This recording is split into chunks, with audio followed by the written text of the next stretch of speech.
ভারতের পর এবার বাংলাদেশের একটু একটু খুব বেশি বলবো না, কিন্তু একটু বেশি অন্যান্য জায়গার চেয়ে একটু বেশি একটা ঘোলট লেগেছে কিনা। পত্রপত্রিকার রিপোর্ট দৈনিক মানবজমিন বলছে যে বাংলাদেশে নিযুক্ত ব্রিটিশ হাই কমিশনার সারা কুককে ডেকে বাংলাদেশের অসন্তোষের কথা জানিয়েছে বাংলাদেশের পররাষ্ট্র মন্ত্রণালয়। সে অসন্তোষের জায়গাটা কি?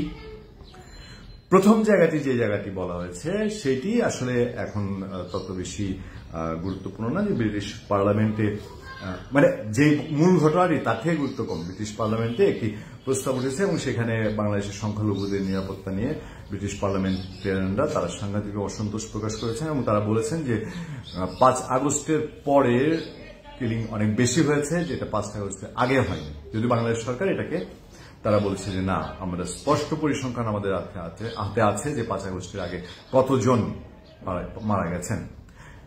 এই বিষয়ে পররাষ্ট্র উপদেষ্টা যদিও তার ব্রিফিং এ বলছেন তিনি কোনো প্রশ্নের উত্তর দিবেন না, সো তার কোনো উত্তর জানা যায়নি। শুধু বললেন যে এই বিষয়গুলো নিয়ে, এই বিষয়টা নিয়ে আমাদের বাংলাদেশের অবস্থান তুলে ধরা হয়েছে, যে বাংলাদেশ বলেছে যে হ্যাঁ, আমরা ব্রিটিশ পার্লামেন্টে যেটা হয়েছে আমরা কষ্ট পেয়েছি এবং সারা কুককে ডাকা হয়েছে, তলব করা হয়েছে। ব্যাপারটা আসলে এরকমও বলা হচ্ছে না, বলা হচ্ছে যে দেখা করতে চেয়েছেন আমাদের পররাষ্ট্র উপদেষ্টা, সেই হিসাবে সারা কুক দেখা করে গেছেন। কিন্তু মূল বিষয় হচ্ছে যে বাংলাদেশের ভেতরে যে একটা ধাক্কা লেগেছে, সরকারের ভেতরে হোক বাংলাদেশের ভেতরে হোক, এইটা ব্রিটিশ সরকারকে তুলে ধরা হয়েছে। যেহেতু ব্রিটিশ সরকার এই তত্ত্বাবধায়ক সরকারকে শুরু থেকে ওপেনলি সাপোর্ট দিয়ে যাচ্ছে, কিন্তু ভেতরের ঘটনায় একটু কি অন্য কিছু আজ করা যায় কিনা। সম্প্রতি ব্রিটিশ নাগরিকদের বাংলাদেশে সফরের সতর্কতা জারি করে অনেক রকম সাবধানতা দেওয়া হয়েছে, আমরা আগে আরেকটি কন্টেন্টে বলেছি আপনাদেরকে।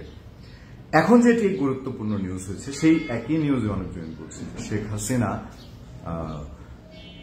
ভারতের থেকে ভার্চুয়ালি লন্ডনে একটি জনসভায় যোগ দেবেন এবং যে জনসভার জন্য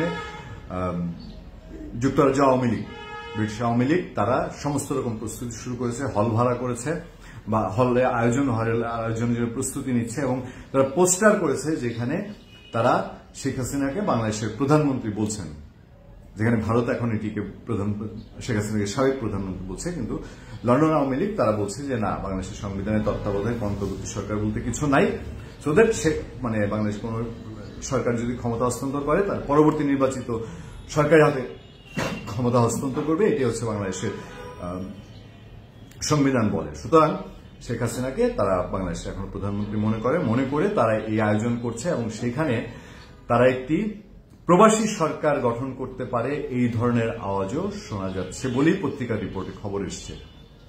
বিষয় হলো, এটা যদি হয়ে থাকে তাহলে বাংলাদেশের একটা বড় অংশ, অনেক বড় একটা অংশ এখনো আওয়ামী লীগের কর্মী সমর্থক, কিন্তু অস্বীকার করার উপায় নেই। সবাই চোখ বন্ধ করে এটা আজীবন বলেন, বিশ্বাস করেন বাংলাদেশের যত চেষ্টাই করা হোক, বিএনপি, আওয়ামী লীগ, জামাত ইসলামী এই তিনটা দলকে নিঃশেষ করা কারোর পক্ষে সম্ভব না। ইভেন এই 3 দলের 2 দল এক হয়ে অপর একটি দলকে নিঃশেষ করতে পারবে না, এটা বাস্তবতা। এই বাস্তবে আমাদের যারা ক্ষমতায় যান তারা স্বীকার করতে চান না, মানতে চান না, কারণ ক্ষমতায় গেলে ক্ষমতার মোহ, দম্ভ এবং যে রাষ্ট্রের যে মেকানিজম তখন তাকে বলতে শেখায়, মনে করতে